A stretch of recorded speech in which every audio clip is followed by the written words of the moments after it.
नमस्कार। पॉलिटिक्स में आप सबों का स्वागत है। और आज हम पॉलिटिक्स में बात कर रहे हैं नीतीश और जदयू पॉलिटिक्स की। जी हां, बहुत ही सलीके से नीतीश कुमार को बिहार के मुख्यमंत्री की गद्दी से 7 सर्कुलर रोड में शिफ्ट कर दिया गया।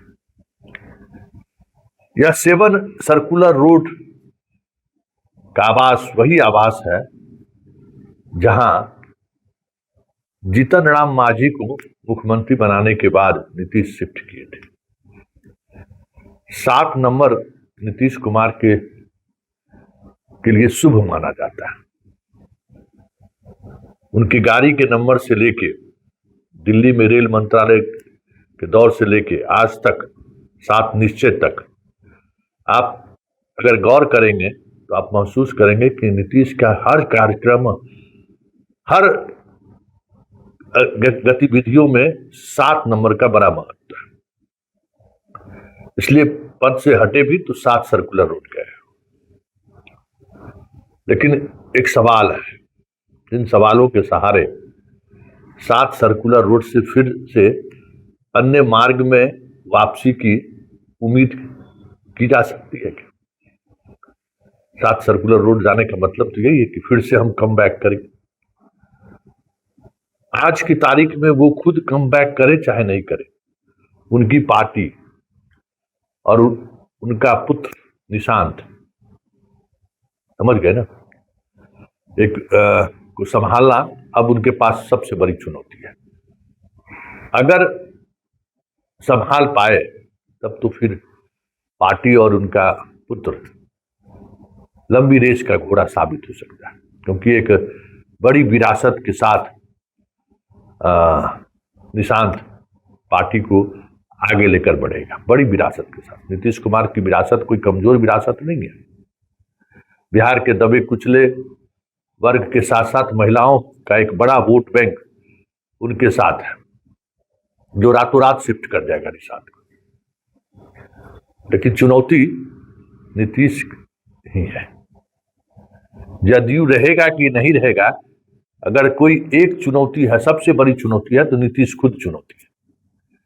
क्योंकि नीतीश कुमार को जो भी देना था, जो भी स्टेट को उन्होंने जो दिया, उन्होंने अपने राजनीतिक जीवन में जो कुछ भी किया वो एकदम एक्सट्रीम पर पहुंच चुका है। अब वहां से कुछ नई चीजें निकलने वाली नहीं है। इसलिए जदयू के होने या नहीं होने का वजह भी नीतीश ही, क्योंकि एक बड़ा मौका मिला है पार्टी और संगठन को मजबूत करने का। नीतीश जैसे ही अपने आप को बाहर किए, तो नीतीश को यह कठोर फैसला लेना चाहिए था कि ये जितने जिस 2 चेहरे को उन्होंने शपथ दिलाई है और बाकी लोग जो शपथ लेने के लाइन में खड़े दिख रहे हैं, उससे पार्टी के कार्यकर्ताओं में, पार्टी के विधायकों में कोई नई ऊर्जा का संचार होगा, ऐसा होता हुआ दिखाई नहीं दे रहा है। ये सारे के सारे लोग फूके हुए कारतूस है, फायर किया हुआ कारतूस है। इनके पास कुछ नई चीजें नहीं है। हाँ, आपने विभाग वही लिया है जहां से बिहार के बदलाव का संकेत दिखता है। आपने विभाग वही लिया है जिसके सहारे आपने 20 वर्षों में बिहार में एक डेवलपमेंट की लकीर आपने खींची है। उसकी वजह यह था कि आप नेतृत्व करते थे। सीएम की कुर्सी आपके हाथ में था, पूरे मंत्री के गतिविधियों पर आपका नियंत्रण था। आपके रहते मंत्री बाएं दाएं करने पर 1000 बार सोचता था, लेकिन आपके रहते हुए जिस तरीके से बेलगाम हुए मंत्री, मुख्यमंत्री रहते हुए, और अब तो आप मुख्यमंत्री भी नहीं है, डे टू डे की गतिविधि से भी आप वाकिफ नहीं रहेंगे, तो ये सारे पुराने चेहरे आपके किए गए कार्यों को पर पानी ही नहीं फेरेंगे, आपके पार्टी को भी खत्म करने में बड़ी भूमिका निभाएंगे। क्योंकि भ्रष्टाचार, बिना किसी मतलब कोई विजन थोड़ी है इन लोगों के पास। बिना विजनरी का थका हुआ, हारा हुआ, निराश ये लोग हैं। एक ही काम 20 वर्षों से कर रहे हैं। आपने कुर्सी क्यों छोड़ी? कि आप टाइट हो गए, अब रिटायर खोज रहे थे। इन लोगों को काहे रखे हुए?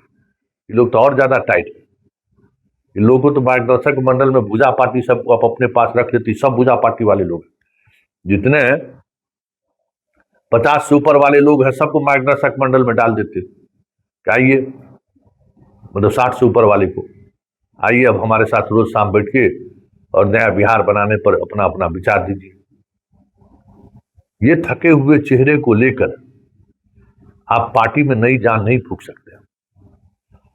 और इस थके हुए चेहरे को लेकर निशांत भी कुछ ज्यादा नहीं कर सकता है। जनता के बीच जाएंगे, जनता से संवाद करेंगे। ये बात वैसी ही बात है जो बात की शुरुआत कभी राहुल गांधी ने किया। हम जनता के बीच जाएंगे। राहुल और निशांत में एक बड़ा फर्क है।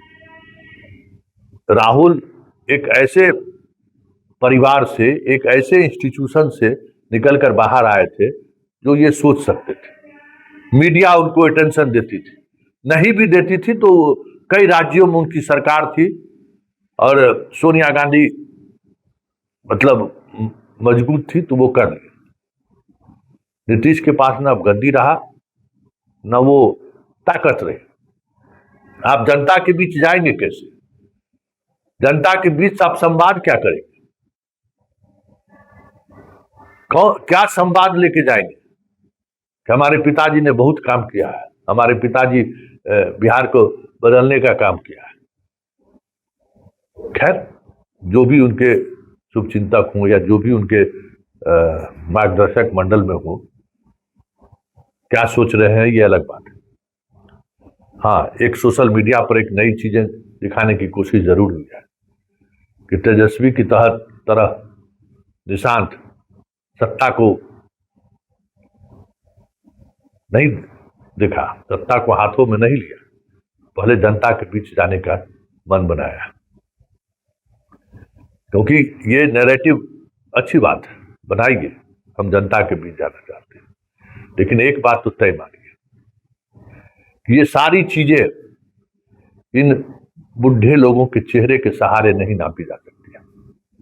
नीतीश अगर चाहते हैं कि पार्टी और उनका पुत्र की राजनीति बनी रहे तो इस तमाम लोगों को मार्गदर्शक मंडल में भेजने की जरूरत है। नहीं तो ये रिटायर्ड लोगों की जमात को लेकर बहुत कुछ करने की स्थिति में निशांत नहीं है और करने का स्पेस भी नहीं है। क्योंकि अधिकांश इसमें ऐसे लोग हैं जो भ्रष्टाचार में अकंठ डूबे हुए हैं। आज नीतीश कुमार को कमजोर होना पड़ा, उसमें बहुत सारे लोगों की बड़ी भूमिका है जिस पर ईडी और सीबीआई की सीधी नजर थी। वो सीधे फाइल सीएम के टेबल पर था।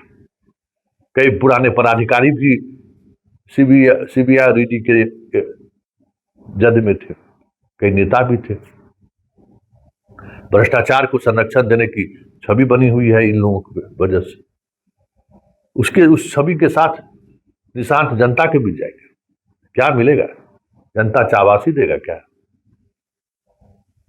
पार्टी को बचानी है, निशांत को बचाए रखना है तो फिर आपको एक नई लकीर खींचनी पड़ेगी, पार्टी में भी और सरकार में भी।